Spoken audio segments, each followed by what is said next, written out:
आपका इस वीडियो में स्वागत है। आओ सुनो प्रेमचंद द्वारा लिखी कहानी सुजान भगत। सीधे साधे किसान धन हाथ आते ही धर्म और कीर्ति की ओर झुकते हैं। दिव्य समाज की भांति वे पहले अपने भोग विलास की ओर नहीं भागते। सुजान की खेती में कई साल से कंचन बरस रहा था। मेहनत तो गांव के सभी किसान करते थे और सुजान के चंद्रमा बली थे। ऊसर में भी दाना छींट आता तो कुछ न कुछ पैदा हो जाता था। 3 वर्ष लगातार ऊख लगती गई। उधर गुड़ का भाव तेज था। कोई 2-2.5 हजार हाथ में आ गए। बस चित्त की वृत्ति धर्म की ओर झुक गई। साधु संतों का आदर सत्कार होने लगा। द्वार पर धूनी जलने लगी। कानून लोग इलाके में आते तो सुजान महतो के चौपाल में ठहरते। हल्के के हेड कांस्टेबल, थानेदार, शिक्षा विभाग के अफसर एक न एक उस चौपाल में बैठा ही रहता। महतो मारे खुशी के फूले न समाते। धन्य भाग, उसके द्वार पर अब इतने नामी हाकिम आकर ठहरते हैं। जिन हाकिमों के सामने उसका मुंह न खुलता था उन्हीं की अब महतो करते जबान सूखती थी। कभी कभी भजन भाव हो जाता। एक महात्मा ने डौल अच्छा देखा तो गांव में आसन जमा दिया। गांजे और चरस की बहार चलने लगी। एक ढोलक आई, मजीरे मंगाए गए, सत्संग होने लगा। यह सब सुजान के दम का जलूस था। घर में सेरो दूध होता मगर सुजान के कंठ तले एक बूंद भी जाने की कसम थी। कभी हाकिम लोग चखते, कभी महात्मा लोग। किसान को दूध घी से क्या मतलब, उसे रोटी और साग चाहिए। सुजान की नम्रता का अब पारावार न था। सबके सामने सिर झुकाए रहता। कहीं लोग यह न कहने लगे कि धन पाकर उसे घमंड हो गया है। गांव में कुल 3 कुएं थे। बहुत से खेतों में पानी न पहुंचता था। खेती मारी जाती थी। सुजान ने एक पक्का कुआं बनवा दिया। कुएं का विवाह हुआ, यज्ञ हुआ, ब्रह्म भोज हुआ। जिस दिन पहली बार पुर चला सुजान को मानो चारों पदार्थ मिल गए। जो काम गांव में किसी ने न किया था वह बाप दादा के पुण्य प्रताप से सुजान ने कर दिखाया। एक दिन गांव में गया के यात्री आकर ठहरे। सुजान ही के द्वार पर उनका भोजन बना। सुजान के मन में भी गया जाने की बहुत दिनों से इच्छा थी। यह अच्छा अवसर देखकर वह भी चलने को तैयार हो गया। उसकी स्त्री बुलाकी ने कहा, अभी रहने दो, अगले साल चलेंगे। सुजान ने गंभीर भाव से कहा, अगले साल क्या होगा कौन जानता है। धर्म के काम में मीन मेख निकालना अच्छा नहीं। जिंदगानी का क्या भरोसा। बुलाकी बोली, हाथ खाली हो जाएगा। सुजान ने कहा, भगवान की इच्छा होगी तो फिर रुपए हो जाएंगे। उनके यहाँ किस बात की कमी है। बुलाकी इसका क्या जवाब देती। सत्कार्य में बाधा डालकर अपनी मुक्ति क्यों बर्बाद करती। प्रातःकाल स्त्री और पुरुष गया करने चले। वहां से लौटे तो यज्ञ और ब्रह्म भोज की ठहरी। सारी बिरादरी निमंत्रित हुई। 11 गांवों में सुपारी बांटी। इस धूमधाम से कार्य हुआ कि चारों ओर वाह वाह मच गई। सब यही कहते थे कि भगवान धन दे तो दिल भी ऐसा दे। घमंड तो छू नहीं गया। अपने हाथ से पत्तल उठाता फिरता था। कुल का नाम जगा दिया। बेटा हो तो ऐसा हो। बाप मरा तो घर में भूनी भांग भी नहीं थी। अब लक्ष्मी घुटने जमा कर आ बैठी है। एक द्वेषी ने कहा, कहीं छुपा हुआ धन पा गया है। इस पर चारों ओर से उस पर बौछारें आने लगीं। हाँ, तुम्हारे बाप दादा जो खजाना रख गए थे यही उसके हाथ लग गया है। अरे भैया, यह धर्म की कमाई है। तुम भी तो छाती जलाकर काम करते हो। क्यों ऐसी ऊख नहीं लगती, क्यों ऐसी फसल नहीं होती। भगवान आदमी का दिल देखते हैं। जो खर्च करता है उसी को देते हैं। सुजान महतो सुजान भगत हो गए। भक्तों के आचार विचार कुछ और होते हैं। वह बिना स्नान किए कुछ नहीं खाता। गंगा जी अगर घर से दूर हों और वह रोज स्नान करके दोपहर तक घर न लौट सकता हो तो पर्वों के दिन तो उसे अवश्य ही नहाना चाहिए। भजन भाव उसके घर अवश्य होना चाहिए। पूजा अर्चना उसके लिए अनिवार्य है। खान पान में भी उसे बहुत विचार रखना होता है। सबसे जरूरी बात यह है कि झूठ का त्याग करना होता है। भगत झूठ नहीं बोल सकता। साधारण मनुष्य को अगर झूठ का दंड 1 मिले तो भगत को 1 लाख से कम नहीं मिल सकता। अज्ञान की अवस्था में कितने ही अपराध क्षम्य हो जाते हैं। ज्ञानी के लिए क्षमा नहीं है, प्रायश्चित नहीं है। यदि है तो बहुत ही कठिन। सुजान को भी अब भक्तों की मर्यादा को निभाना था। अब तक उसका जीवन मजदूर का जीवन था। उसका कोई आदर्श, कोई मर्यादा उसके सामने न थी। अब उसके जीवन में विचार का उदय हुआ। जहां का मार्ग कांटों से भरा हुआ है। स्वार्थ सेवा ही पहले उसके जीवन का लक्ष्य था। इसी कांटे से वह परिस्थितियों को तौलता था। वह अब उन्हें औचित्य के कांटों पर तौलने लगा। यूं कहो कि मानव जगत से निकलकर उसने चेतन जगत में प्रवेश किया। उसने कुछ लेन देन करना शुरू किया था पर अब उसे ब्याज लेते हुए आत्मग्लानि सी होती थी। यहां तक कि गायों को दुहाते समय उसे बचत का ध्यान बना रहता था। कहीं वह भूखा न रह जाए, नहीं तो उसका रोआ दुखी होगा। वह गांव का मुखिया था। कितने ही मुकदमों में उसने झूठी शहादतें बनवाई थीं। कितनों से पैसे लेकर मामले का रफा दफा करा दिया था। अब इन व्यापारों से उसे घृणा होती थी। झूठ और प्रपंच से कोसों दूर भागता था। पहले उसकी यह चेष्टा होती थी कि मजूरों से जितना काम लिया जा सके लो और मजूरी जितनी कम दी जा सके दो। पर अब उसे मजदूर के काम की कम, मजूरी की अधिक चिंता रहती थी। कहीं बेचारे मजूर का रोआ न दुखी हो जाए। वह उसका वाक्यांश सा हो गया था, किसी का रोआ न दुखी हो जाए। उसके दोनों जवान बेटे बात बात में उस पर फप्तियां कसते, यहां तक कि बुलाकी भी अब उसे कोरा भगत समझने लगी थी, जिसे घर के भले बुरे से कोई प्रयोजन न था। चेतन जगत में आकर सुजान भगत कोरे भगत रह गए। सुजान के हाथों से धीरे धीरे अधिकार छीने जाने लगे। किस खेत में क्या बोना है, किसको क्या देना है, किसको क्या लेना है, किस भाव क्या चीज बिकी, ऐसी ऐसी महत्वपूर्ण बातों में भी भगत जी की सलाह न ली जाती थी। भगत के पास कोई जाने ही न पाता। दोनों लद्दके या स्वयं बुलाकी दूर ही से मामला तय कर लिया करती। गांव भर में सुजान का मान सम्मान बढ़ता था, अपने घर में घटता था। बेटे उसका सत्कार अब बहुत करते।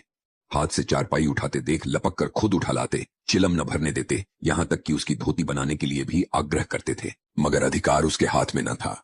वह अब घर का स्वामी नहीं, मंदिर का देवता था। एक दिन बुलाकी ओखली में दाल बिन रही थी। एक भिखमंगा द्वार पर आकर चिल्लाने लगा। बुलाकी ने सोचा, दाल बिन लूं तो उसे कुछ दे दूं। इतने में बेटा भोला आकर बोला, अम्मा, एक महात्मा द्वार पर गला फाड़ रहे हैं, कुछ दे दो, नहीं तो उनका रोआ दुखी हो जाएगा। बुलाकी ने उपेक्षा के भाव से कहा, भगत के पांव में क्या मेहंदी लगी है, क्यों कुछ ले जाकर नहीं दे देते? क्या मेरे 4 हाथ हैं, किस किस का रोआ सुखी करूं? दिन भर तो तांता लगा रहता है। भोला बोला, चौपट करने पर लगे हुए हैं, और क्या? अभी महंगू बैंक देने आया था, हिसाब से 7 मन हुए, तौला तो 7.25 मन ही निकले। मैंने कहा 10 सेर और ला, तो आप बैठे बैठे कहते हैं अब इतनी दूर कहां जाएगा, भरपाई लिख दो, नहीं तो उसका रोआ दुखी होगा। मैंने भरपाई नहीं लिखी, 10 सेर बाकी लिख दी। बुलाकी बोली, बहुत अच्छा किया तुमने, बकने दिया करो, 10-5 दफे मुंह की खा जाएंगे तो आप ही बोलना त्याग देंगे। भोला बोला, दिन भर एक न एक बहाने निकालते रहते हैं। 100 दफे कह दिया कि तुम घर गृहस्थी के मामले में न बोला करो, पर इनसे बिना बोले रहा ही नहीं जाता। बुलाकी बोली, मैं जानती कि इनका यह हाल होगा तो गुरु मंत्र न लेने देती। भोला बोला, भगत क्या हुए कि दीन दुनिया दोनों से गए, सारा दिन पूजा पाठ में ही लग जाता है, अभी ऐसे बूढ़े नहीं हो गए कि कोई काम ही न कर सकें। बुलाकी ने आपत्ति की। भोला, यह तुम्हारा कुन्याय है, कुदाल अब उनसे नहीं हो सकता, लेकिन कुछ न कुछ तो करते ही रहते हैं। बैलों को सानी पानी देते हैं, गाय दुहाते हैं, और भी जो कुछ हो सकता है करते हैं। भिक्षुक अभी तक चिल्ला रहा था। सुजान ने जब घर में से किसी को कुछ लाते न देखा तो उठकर अंदर गया और कठोर स्वर से बोला, तुम लोगों को कुछ सुनाई नहीं देता कि द्वार पर कौन घंटे भर से भीख मांग रहा है? अपना काम तो दिन भर करना ही है, एक क्षण भगवान का काम भी तो किया करो। बुलाकी बोली, तुम तो भगवान का काम करने को बैठे ही हो, क्या घर भर भगवान ही का काम करेगा? सुजान ने कहा, कहाँ आटा रखा है, लाओ मैं ही निकाल कर दे आऊं, तुम रानी बनकर बैठो। बुलाकी बोली, आटा मैंने मरमर कर पीसा है, अनाज दे दो, ऐसे लोगों के लिए पहर रात से उठकर चक्की नहीं चलाती हूं। सुजान भंडार घर में गए और एक छोटी सी डिब्बी को जौ से भरे हुए निकले। जौ सेर भर से कम न था। सुजान ने जानबूझकर केवल बुलाकी और भोला को चिढ़ाने के लिए भिक्षा परंपरा का उल्लंघन किया था। तिस पर भी यह दिखाने के लिए कि डिब्बी में बहुत ज्यादा जौ नहीं है, वह उसे चुटकी से धरे हुए थे। चुटकी इतना बोझ न संभाल सकती थी, हाथ कांप रहा था। एक क्षण विलंब होने से डिब्बी के हाथ से छूटकर गिर जाने की संभावना थी, इसलिए वह जल्दी से बाहर निकल जाना चाहते थे। सहसा भोला ने डिब्बी उनके हाथ से छीन ली और त्योरिया बदलकर बोला, सेंत का माल नहीं है जो लुटाने चले हो, छाती जलाकर काम करते हैं तब दाना घर में आता है। सुजान ने खिसिया कर कहा, मैं भी तो बैठा नहीं रहता। भोला बोला, भीख भीख की ही तरह दी जाती है, लुटाई नहीं जाती। हम तो एक वेला खाकर दिन काटते हैं कि पति पानी बना रहे, और तुम्हें लुटाने की सूझी है। तुम्हें क्या मालूम कि घर में क्या हो रहा है? सुजान ने इसका कोई जवाब न दिया। बाहर आकर भिखारी से कह दिया, बाबा इस समय जाओ, किसी का हाथ खाली नहीं है, और वृक्ष के नीचे बैठकर विचारों में मग्न हो गया। अपने ही घर में उसका यह अनादर। अभी वह अपाहिज नहीं है, हाथ पांव थके नहीं हैं, घर का कुछ न कुछ काम करता ही रहता है। उस पर यह अनादर, उसी ने घर बनाया, यह सारी विभूति उसी के श्रम का फल है, पर अब इस घर पर उसका कोई अधिकार नहीं रहा। अब वह द्वार का कुत्ता है जो रहे, और घर वाले जो रूखा सूखा दे दें वह खाकर पेट भर लिया करे। ऐसे जीवन को धिक्कार है। सुजान ऐसे घर में नहीं रह सकता। संध्या हो गई थी। भोला का छोटा भाई शंकर नारियल भरकर लाया। सुजान ने नारियल दीवार से टिकाकर रख दिया। धीरे धीरे तंबाकू जल गया। जरा देर में भोला ने द्वार पर चारपाई डाल दी। सुजान वृक्ष के नीचे से न उठा। कुछ देर और गुजारी। भोजन तैयार हुआ। भोला बुलाने आया। सुजान ने कहा, भूख नहीं है। बहुत मनावन करने पर भी न उठा। तब बुलाकी ने आकर कहा, खाना खाने क्यों नहीं चलते? जी तो अच्छा है। सुजान को सबसे अधिक क्रोध बुलाकी ही पर था। यह भी बेटों के साथ है।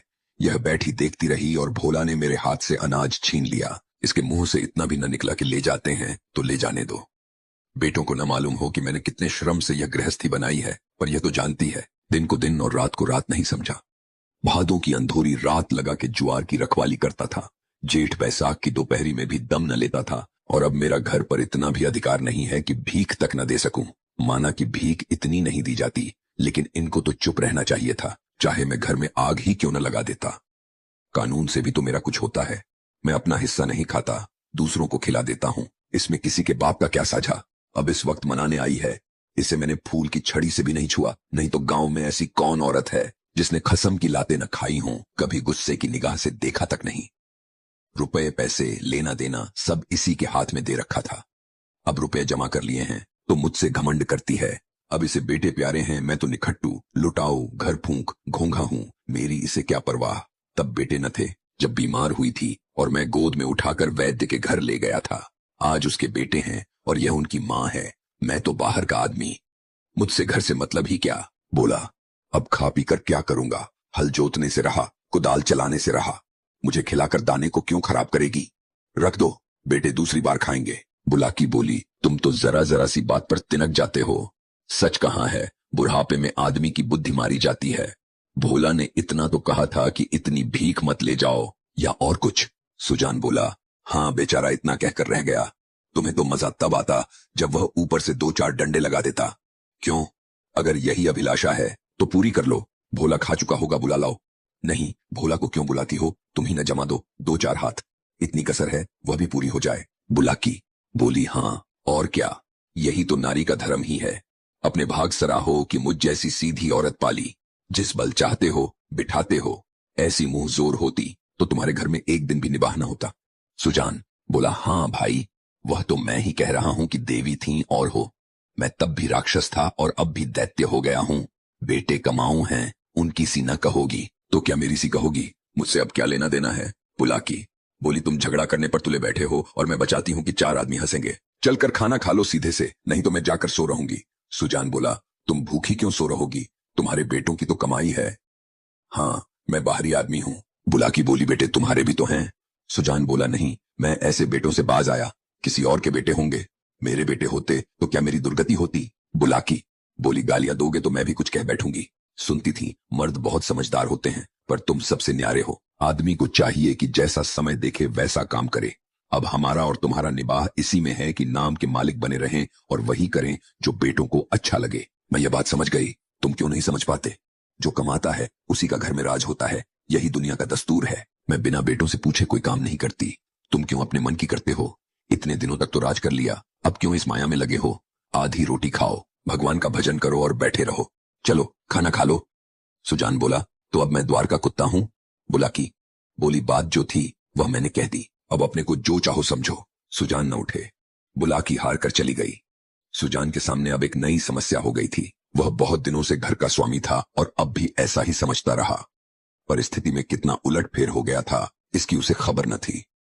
बेटे उसका सेवा सम्मान करते हैं, यह बात उसे भ्रम में डाले हुए थी। बेटे उसके सामने चिलम नहीं पीते, खाट पर नहीं बैठते।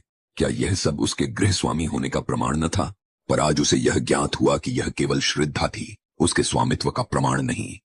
क्या इस श्रद्धा के बदले वह अपना अधिकार त्याग सकता था। कदापि नहीं। अब तक जिस घर में राज किया उसी घर में पराधीन बनकर वह नहीं रह सकता। उसको श्रद्धा की चाह नहीं, सेवा की भूख नहीं, उसे अधिकार चाहिए। वह इस घर पर दूसरों का अधिकार नहीं देख सकता।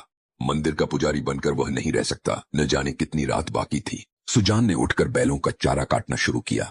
सारा गांव सोता था, पर सुजान करवी काट रहे थे। इतना श्रम उन्होंने अपने जीवन में कभी न किया था। जब से उन्होंने काम करना त्यागा था, बराबर चारे के लिए हाय हाय लगी रहती थी। शंकर भी काटता था, भोला भी काटता था, पर चारा पूरा न होता था। आज वह इन लौंडों को दिखा देंगे चारा कैसे काटना चाहिए। उनके सामने कटिया का पर्वत खड़ा हो गया। कितने महीन और सुडौल थे, मानो सांचे में ढाले गए हों। मुंह अंधेरे बुलाकी उठी तो कटिया का ढेर देखकर दंग रह गई। बोली, क्या भोला आज रात भर कटिया ही काटता रह गया।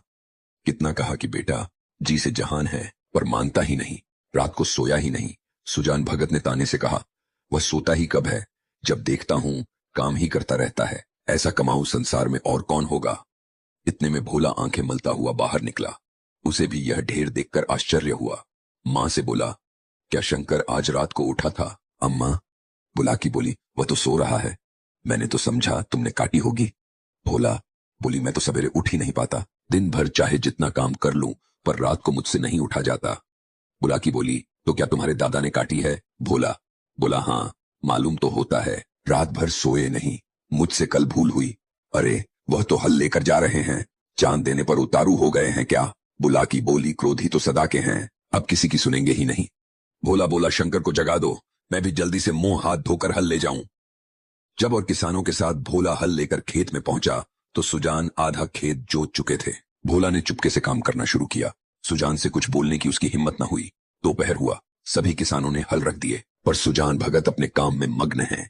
भोला थक गया है। उसकी बार बार इच्छा होती है कि बैलों को खोल दे, मगर डर के मारे कुछ कह नहीं सकता। सबको आश्चर्य हो रहा है कि दादा कैसे इतनी मेहनत कर रहे हैं। आखिर डरते डरते बोला, दादा अब तो दोपहर हो गया, हल खोल देना। सुजान बोला, हाँ खोल दो, तुम बैलों को लेकर चलो, मैं कचरा फेंक कर आता हूं। भोला बोला, मैं सांझ को फेंक दूंगा। सुजान बोला, तुम क्या फेंक दोगे। देखते नहीं हो खेत कटोरे की तरह गहरा हो गया है, तभी तो बीच में पानी जम जाता है। इस खेत में 20 मन का बीघा होता था, तुम लोगों ने इसका सत्यानाश कर दिया। बैल खोल दिए गए। भोला बैलों को लेकर घर चला, पर सुजान कचरा फेंकते रहे। आधा घंटे के बाद फेंककर वह घर आए, मगर थकान का नाम न था। नहा खाकर आराम करने के बदले उन्होंने बैलों को सहलाना शुरू किया। उनकी पीठ पर हाथ फेरा, उनके पैर मले, पूंछ सहलाई। बैलों की पूंछें खड्डद ही थीं। सुजान की गोद में सिर रखे उन्हें अकथनीय सुख मिल रहा था। बहुत दिनों के बाद आज उन्हें यह आनंद प्राप्त हुआ था। उनकी आंखों में कृतज्ञता भरी हुई थी, मानो वे कह रहे थे, हम तुम्हारे साथ रात दिन काम करने को तैयार हैं। अन्य कृषकों की भांति भोला अभी कमर सीधी कर रहा था कि सुजान ने फिर हल उठाया और खेत की ओर चले। दोनों बैल उमंग से भरे चले जाते थे, मानो उन्हें स्वयं खेत में पहुंचने की जल्दी थी। भोला ने लेटे लेटे पिता को हल लिए जाते देखा, पर उठ न सका। उसकी हिम्मत छूट गई। उसने कभी इतना परिश्रम न किया था। उसे बनी बनाई गृहस्थी मिल गई थी। उसे ज्यों त्यों चला रहा था।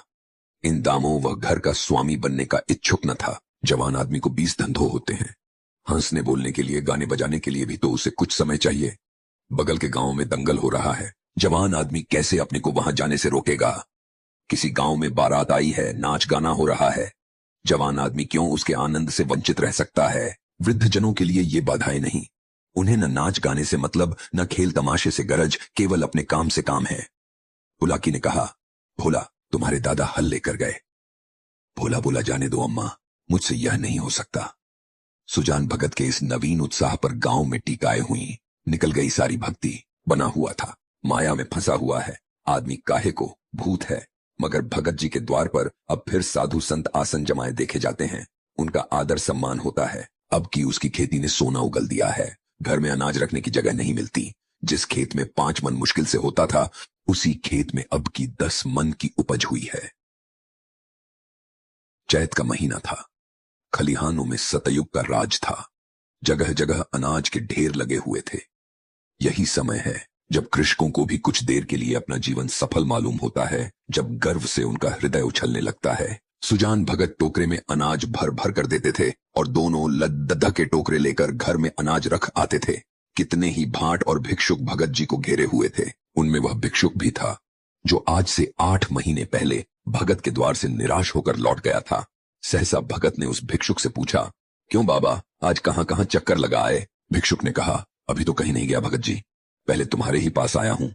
भगत बोले, अच्छा, तुम्हारे सामने यह ढेर है, इसमें से जितना अनाज उठाकर ले जा सको ले जाओ। भिक्षुक ने क्षुब्ध नेत्रों से ढेर को देखकर कहा, जितना अपने हाथ से उठाकर दे दोगे उतना ही लूंगा। भगत बोले, नहीं, तुमसे जितना उठ सके उठा लो। भिक्षुक के पास एक चादर थी। उसने कोई 10 सेर अनाज उसमें भरा और उठाने लगा। संकोच के मारे और अधिक भरने का उसे साहस न हुआ। भगत उसके मन का भाव समझकर आश्वासन देते हुए बोले, बस इतना तो एक बच्चा भी उठा ले जाएगा। भिक्षुक ने भोला की ओर संदिग्ध नेत्रों से देखकर कहा, मेरे लिए इतना ही बहुत है। भगत बोले, नहीं, तुम सकुचाते हो, अभी और भरो। भिक्षुक ने एक पंसेरी अनाज और भरा और फिर भोला की ओर सशंक दृष्टि से देखने लगा। भगत बोले, उसकी ओर क्या देखते हो बाबा जी, मैं जो कहता हूं वह करो, तुमसे जितना उठाया जा सके उठा लो। भिक्षुक डर रहा था कि कहीं उसने अनाज भर लिया और भोला ने गठरी न उठाने दी तो कितनी अजीब होगी और भिक्षुकों को हंसने का अवसर मिल जाएगा। सब यही कहेंगे कि भिक्षुक कितना लोभी है, उसे और अनाज भरने की हिम्मत न हुई। तब सुजान भगत ने चादर लेकर उसमें अनाज भरा और गठरी बांधकर बोले, इसे उठा ले जाओ। भिक्षुक, बाबा इतना तो मुझसे उठ न सकेगा। भगत बोले, अरे इतना भी न उठ सकेगा, बहुत होगा तो मन भर, भला जोर तो लगाओ, देखूं उठा सकते हो या नहीं। भिक्षुक ने गठरी को आजमाया, भारी थी, जगह से हिली भी नहीं। बोला, भगत जी यह मुझसे न उठ सकेगी। भगत बोले, अच्छा बताओ किस गांव में रहते हो। भिक्षुक बोला, बहुत दूर है भगत जी, अमूला का नाम तो सुना होगा। भगत बोले, अच्छा आगे आगे चलो, मैं पहुंचा दूंगा। यह कहकर भगत ने जोर लगाकर गठरी उठाई और सिर पर रखकर भिक्षुक के पीछे हो लिए। देखने वाले भगत का यह पौरुष देखकर चकित हो गए। उन्हें क्या मालूम था कि भगत पर इस समय कौन सा नशा था। 8 महीने के निरंतर अविरल परिश्रम का आज उन्हें फल मिला था। आज उन्होंने अपना खोया हुआ अधिकार फिर पाया था। वही तलवार जो केले को भी नहीं काट सकती, सान पर चरेच कर लोहे को काट देती है। मानव जीवन में लाग बहुत महत्व की वस्तु है। जिसमें लाग है वह बुढ़ा भी हो तो जवान है, जिसमें लाग नहीं, गैरत नहीं, वह जवान भी मृतक है। सुजान भगत में लाग थी और उसी ने उन्हें अमानवीय बल प्रदान कर दिया था। चलते समय उन्होंने भोला की ओर सागर्व नेत्रों से देखा और बोले, ये भाट और भिक्षुक हैं, कोई खाली हाथ न लौटने पाए। भोला सिर झुकाए था, उसे कुछ बोलने का हौसला न हुआ। वृद्ध पिता ने उसे परास्त कर दिया था। ये थी प्रेमचंद द्वारा लिखी कहानी सुजान भगत। वीडियो में अंत तक बने रहने के लिए धन्यवाद।